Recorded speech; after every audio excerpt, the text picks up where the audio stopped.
भाषा के अंतर्गत प्रथम एवं द्वितीय भाषा में जिन्होंने संस्कृत भाषा का चयन किया है उनके लिए संस्कृत सानिध्यम के संशोधित संस्करण 2021 से मैं कुछ प्रश्न आपके सामने शेयर कर रहा हूं और यह एक आपका सेल्फ टेस्ट सीरीज है जिसके माध्यम से आप भले ही कोई से भी लेवल फर्स्ट या सेकंड दोनों में से कोई सी की भी तैयारी कर रहे हैं या अन्य कोई संस्कृत से संबंधित अध्ययन कर रहे हैं तो उसके लिए ये आपका जो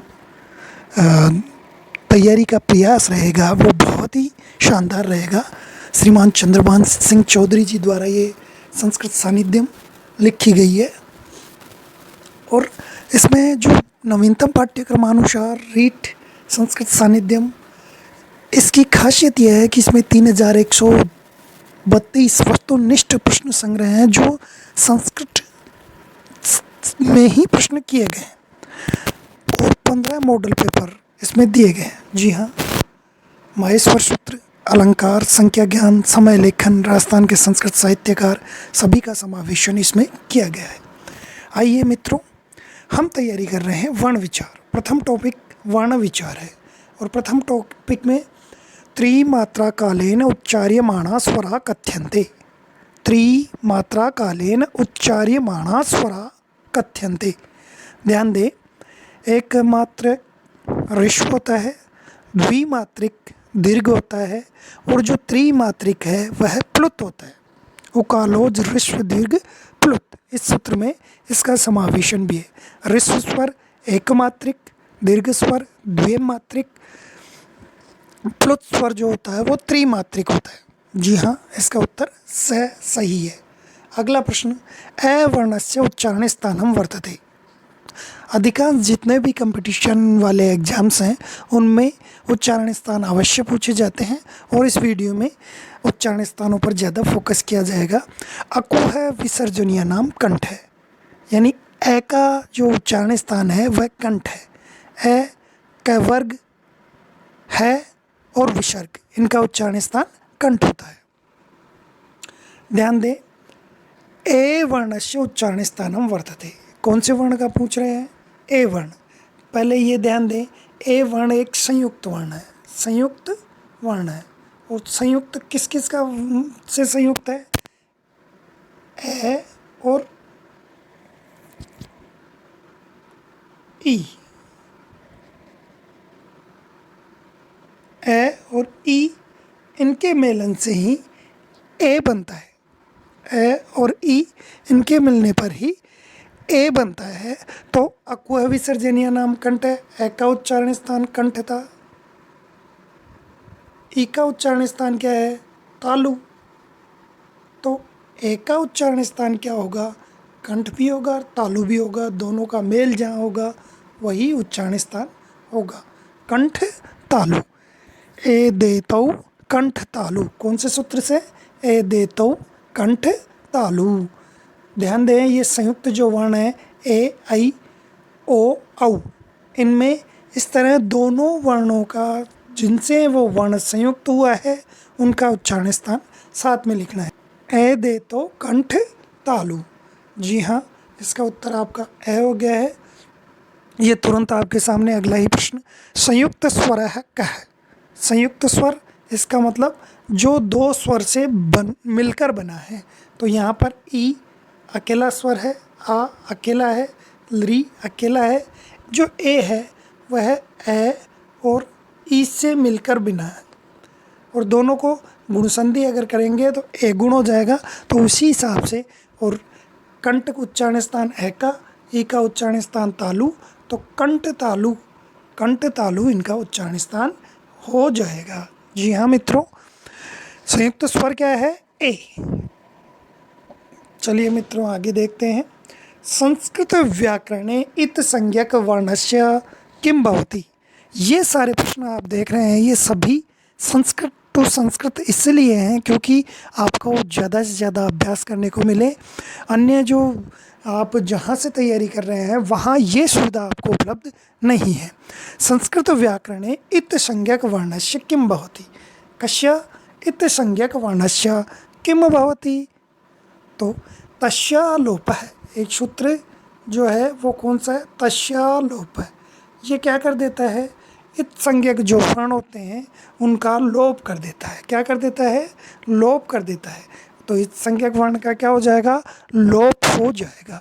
संस्कृत व्याकरण इत संज्ञक वर्णस्य लोप है भवति। अग्रिम प्रश्न की तरफ बढ़े। उ वर्णस्य उच्चारण स्थानम वर्तते, स्थानम पढ़िए। उ वर्णस्य उच्चारण स्थानम वर्तते। उ वर्ण का उच्चारण स्थान क्या है, तो उपधमानियो औष्ठव। उ यानी उ, पू का मतलब प वर्ग, उपधमानिया नाम, उपधमानीय जो प और फ से प्राक अर्ध विसर्ग, यानी प से पहले इस तरह की अगर आकृति आती है तो ये उपधमानीय है। फ से पहले भी इस तरह की जो आकृति आती है तो वो उपधमानीय है। तो उ, प वर्ग और उपधमानीय जो है उनकी जो उच्चारण स्थान है वह है औष्ठव, उपधमानीय नाम औष्ठव। तो यहाँ पर उ वर्ण का उच्चारण स्थान क्या हो गया है, औष्ठ। शाबाश। ए आ अनयो परस्परम संज्ञा स्यात्। ए और आ इन दोनों की, देखिए संस्कृत में जो शब्द हैं उनकी तरफ ध्यान दें। प्रश्न क्या पूछ रहा है, अनयो, इन दोनों की, ए और आ की परस्पर में कौन सी संज्ञा होगी। अब हलो अनंतरा संयोग है, नहीं होगी। आदिरंतेन संहिता प्रत्यार संज्ञा नहीं होगी। सुप्तिगंतम पदम नहीं होगी। सवर्ण संज्ञा, सवर्ण तुल्य यानी समान हो, आस्य यानी जिनका उच्चारण स्थान, तुल्यास्य प्रयत्नम और प्रयत्न, अभ्यंतर प्रयत्न और बाह्य प्रयत्न जिनका समान होगा वो सवर्ण संज्ञा कहलाएगी। वो क्या कहलाएगी, तुल्य आस्य प्रयत्नम। आस्य नाम मुखम, तुल्य उच्चारण स्थान और प्रयत्न अगर तुल्य होंगे तो वो आपस में सवर्ण संज्ञा कहलाएगी। सवर्ण, वो वर्ण आपस में सवर्ण संज्ञक होंगे। तो सातवें प्रश्न का उत्तर ए आ अनयो परस्परम संज्ञा सवर्ण संज्ञा वर्तते। अग्रिम प्रश्न की तरफ चलें। आठवां प्रश्न है लृ वर्णस्य द्वादश भेदा। एक उत्तर तो इसी में हो गया, लृ वर्ण के 12 भेद होते हैं। कस्य अभावात् भवन्ति, किस चीज़ के अभाव के कारण। तो जैसा कि आप सभी जानते हैं लृ वर्ण का दीर्घ नहीं होता, लृ वर्ण में दीर्घ का अभाव होता है और तस्मात् कारणात् दीर्घाभावात् एव लृ वर्णस्य द्वादश भेदा। अग्रिम प्रश्न की तरफ चलें। अधोलिखित संयोग संज्ञा युक्त शब्द वर्तते, किम संयोग संज्ञा युक्त पदम शब्दम। अब संयोग संज्ञा किसको कहते हैं, संयोग संज्ञा कहेंगे हलो, हल अनंतरा, हलों के बीच में कोई गैप नहीं हो, हलो अनंतरा संयोग है, हलो अनंतरा संयोग है। हल कहते हैं व्यंजनों को, हल किसको कहते हैं, व्यंजनों को। व्यंजन वर्णों के बीच में किसी प्रकार का कोई गैप नहीं होता, कोई व्यवधान नहीं होता। अब यहाँ पर दो व्यंजन वर्ण एक साथ कहीं नहीं है, रमेश में भी कहीं नहीं है, जलदय में भी नहीं है, लेकिन अम्बुदय में मैं, हलंत में और हलंत ब, अम्बु बू जो ऊ का ब है वह हलंत, आपस में ये संयोग संज्ञक है। क्यों, हलो अनंतरा संयोग है। हल का अर्थ होगा व्यंजन, और व्यंजनों के बीच में किसी प्रकार का व्यवधान नहीं हो या दो व्यंजन परस्पर एक जगह मिल जाएं तो वहाँ पर संयोग संज्ञा होगी। री वर्णस्य उच्चारण स्थानम वर्तते, ऋतु रसानाम मूर्धा। आपने देखा ऋतु रसानाम मूर्धा, यानी जो मूर्धा है उससे री, री टवर्ग, टवर्ग में ट ठ ड ड ण, ऋतु रसानाम र, और ये स इम्पोर्टेंट, यहाँ ध्यान दें, ये स मूर्धन्य से है। ये बहुत इम्पोर्टेंट प्रश्न बनता है। ऋतु रसानाम मूर्धा, ये जो शकार है मूर्धन्य शकार, तो ये मूर्धन्य शकार मूर्धा से उच्चारित होता है। उच्चारण स्थान याद करने के लिए आपको बार बार अभ्यास की ज़रूरत है। साथ ही जो इसके सूत्र आपके पाठ्यपुस्तक में और आपके पास हैं उन्हें आप बार बार याद करें। ऋतु रसानाम मूर्धा। ओ वर्णस्य कस्य, ओ वर्णस्य, ओ वर्ण का, उच्चारण स्थानम वर्तते। प्रश्न का अर्थ आप समझने लग गए हैं क्योंकि आपने संस्कृत में बहुत सारे प्रश्न अब तक हल किए हैं। तो अगर यही प्रश्न आप हिंदी में हल करते हैं तो ये आपकी कमी रह जाती है कि इसके कारण आप जो अभ्यास संस्कृत टू संस्कृत होना चाहिए वो नहीं हो पाता, और आप जो पेपर है उसमें संस्कृत में प्रश्न देखकर एकदम विचलित हो जाते हैं। तो इसलिए कोशिश करें कि आप जहाँ से भी आप अध्ययन कर रहे हैं वो प्रश्न संस्कृत टू संस्कृत हो। ओ वर्णस्य उच्चारण स्थानम वर्तते, ओ वर्ण का उच्चारण स्थान। जी हाँ, अब पहले तो अपन बात कर लेते हैं। ओ वर्ण संयुक्त वर्ण है क्योंकि ए और उ, ए और उ का आपस में मिलन हुआ है। अब ए की बात करें, अकु है विसर्जनीय नाम कंठ है, ए का उच्चारण स्थान कंठ था। उपपदमानीय नाम ओष्ठ है, उ का उच्चारण स्थान ओष्ठ था। तो इन दोनों से बनने वाले औ का जो उच्चारण स्थान होगा वो होगा कंठोष्ठ, कंठोष्टम। ओ दौतो कंठोष्टम, औ ओ औ इन दोनों का उच्चारण स्थान कंठोष्ठ होता है। हाँ प्यारे विद्यार्थियों, इस जैसे हमने ए और ऐ को अलग अलग किया था, वहाँ पर कंठ तालु हुआ था, और औ को अपन ने अलग किया तो ए और उ संयुक्त हुए तो औ बना। तो कंठ ओष्ठ दोनों उच्चारण स्थान हुए। ए का उच्चारण स्थान कंठ, उ का उच्चारण स्थान ओष्ठ, तो दोनों का उच्चारण स्थान हो गया कंठोष्टम। अवधूतो कंठोष्टम, अवधूतो कंठोष्टम। अगले प्रश्न की तरफ चलें। अंतस्थ वर्णानाम आभ्यंतर प्रयत्नो अस्ति। अब प्रश्न पर यह भी बन जाता है प्रयत्न। प्रयत्न कितने प्रकार के होते हैं? 2 प्रकार के। कौन कौन से बताइए? आभ्यंतर और बाह्य। आभ्यंतर और बाह्य। आभ्यंतर जो प्रयत्न है वो 5 प्रकार के, आभ्यंतर पंचधा, कथिधा पंचधा। और जो बाह्य है वो एकादश। बाह्य कितने? एकादश। तो यहाँ पर पूछ रहा है अंतस्थ वर्णों का, किनका? अंतस्थ वर्णानाम। अंतस्थ जो वर्ण है उनका आभ्यंतर प्रयत्न क्या है, यानी आभ्यंतर प्रयत्न पूछ रहा है। अब हमें अंतस्थ का पता होना चाहिए। अंतस्थ किसको कहते हैं? यणा अंतस्था। यण जो प्रत्यार है वो क्या कहलाएंगे? अंतस्थ। अब यण में क्या क्या आता है? य, व, र और ल, इसी क्रम में य व र ल, यणो अंतस्था। अब इन य व र ल का जो आभ्यंतर प्रयत्न है, जैसे स्पृष्ट प्रयत्न किसका होता है? कादियो मावसानाम, कादियो मावसानाम, यानी कैसे लेकर मैं तक। कैसे लेकर मैं तक जो 25 अक्षर होते हैं, स्पर्श वर्ण भी कहते हैं अपन, कादियो मावसानाम स्पर्शा। और स्पर्श वर्णों का स्पृष्ट आभ्यंतर प्रयत्न होता है, यानी आप अच्छी तरह से समझ चुके हैं। अब अंतस्थ वर्ण, अंतस्थ वर्ण के बारे में अपन चर्चा कर चुके हैं। अंतस्थ वर्ण कह लेते हैं यण अंतस्था। यण वर्ण प्रत्यार में आने वाले वर्ण अंतस्थ हैं। य व र ल, और उनका उच्चारण स्थान होता है ईशत स्पृष्ट। ईशत स्पृष्ट क्या होगा? ईशत स्पृष्ट। अग्रिम प्रश्न की तरफ अपन चलते हैं।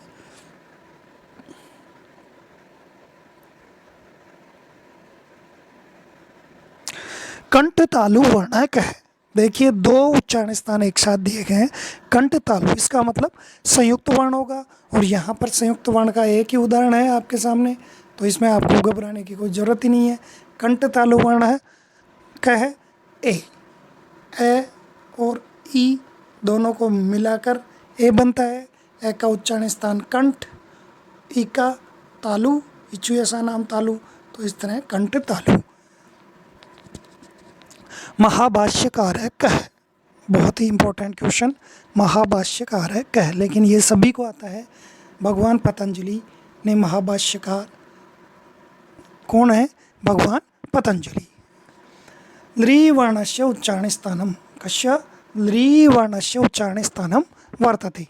तो लृतुलशानाम दंता, लृतुलशानाम दंता, लृतु ल स दंता यानी ली लीवर्ण, तु यानी तय वर्ग संपूर्ण,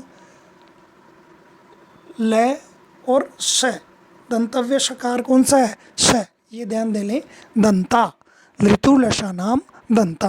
उत्तर क्या हो गया सही? दंता। अग्रिम प्रश्न की तरफ बढ़ें मित्रों। अगर आपने ये चैनल सब्सक्राइब नहीं किया है तो इस चैनल को सब्सक्राइब करना न भूलें। आपके सामने इसी तरह प्रतिदिन जो आपके वीडियोज़ हैं, जो आपकी तैयारी है, उनका एक एक क्वेश्चन को डिटेल के साथ अच्छी तरह से समझाया जाएगा।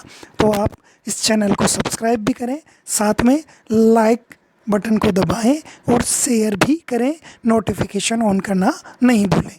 अगले प्रश्न की तरफ बढ़ें तो अगला प्रश्न है ग वर्णस्य उच्चारण स्थानम। तो अकुह विसर्जनीय नाम कंठ है, क वर्ग में है, तो ग वर्ण का उच्चारण स्थान क्या हो गया? कंठ। अकुह विसर्जनीय नाम कंठ है, हम पहले इस पर चर्चा कर चुके हैं। अगले प्रश्न की तरफ बढ़ते हैं। व्याकरणे लोपस्य तात्पर्यम अस्ति। व्याकरण में लोप का क्या मतलब होता है? लोप। तो अब एक सूत्र है जो हमारे संख्या प्रकरण में अदर्शनम लोप है, यानी जो गायब हो जाए, जिसका दर्शन नहीं हो, वो लोप संज्ञक होता है। तो लोपस्य तात्पर्यम अस्ति अदर्शनम, तस्य दर्शनम न भवति। व्याकरणे लोपस्य तात्पर्यम भवति अदर्शनम लोप है। अगले प्रश्न की तरफ चलें। हल अंत्यम सूत्रेण इत संज्ञा भवति। हल अंत्यम जो सूत्र है उससे किसकी इत संज्ञा होती है? तो इत संज्ञा हल अंत्यम, इसी सूत्र में देखिए, इसी के दो भाग हो जाएं। हल अंत्यम यानी अंत्य जो हल वर्ण है उसी की ये इत संज्ञा करेगा। आदि हल वर्ण की नहीं करेगा, मध्य की नहीं करेगा, नहीं सर्वेषाम, केवल अंत्य हल वर्णस्य एव इत संज्ञा अनेन भवति। देखिए मित्रों, आपके सामने ये वीडियो मैं प्रस्तुत कर रहा हूँ। ये सानिध्यम उसके जो संस्कृत सानिध्यम के आधार पर आपके सामने प्रस्तुत कर रहा हूँ। वर्ण विचार पर इसमें लगभग 165 के करीब Sanskrit to Sanskrit objective question दिए गए हैं। आगे अपन चलें। 19वां प्रश्न, ख वर्णस्य उच्चारण स्थानम वर्तते। ख, तो अकुह विसर्जनीय नाम कंठ है। बहुत आसानी से आप बता रहे हैं। पाणिनि व्याकरणे स्वरा सन्ति। अग्रिम प्रश्न 20वां है। पाणिनि व्याकरणे स्वरा सन्ति। पाणिनि व्याकरण में स्वर हैं, कति स्वरा सन्ति?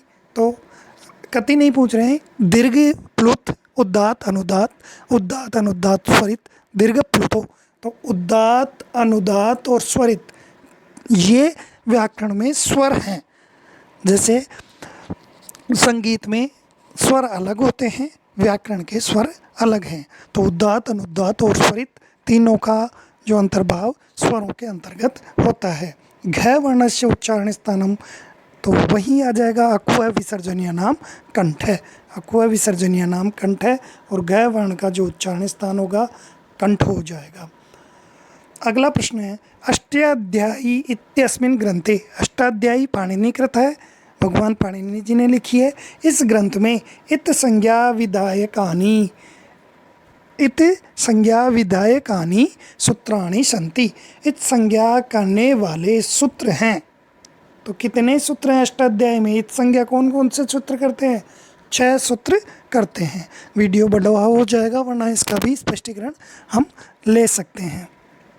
यह वर्णस्य उच्चारण स्थानम, तो इचु यशा नाम तालु। इस पर अपन ने, क्योंकि तालु प्रयत्न पूर्व में आया तो था, लेकिन एक बार पुनः चर्चा कर लेते हैं। ई चु यश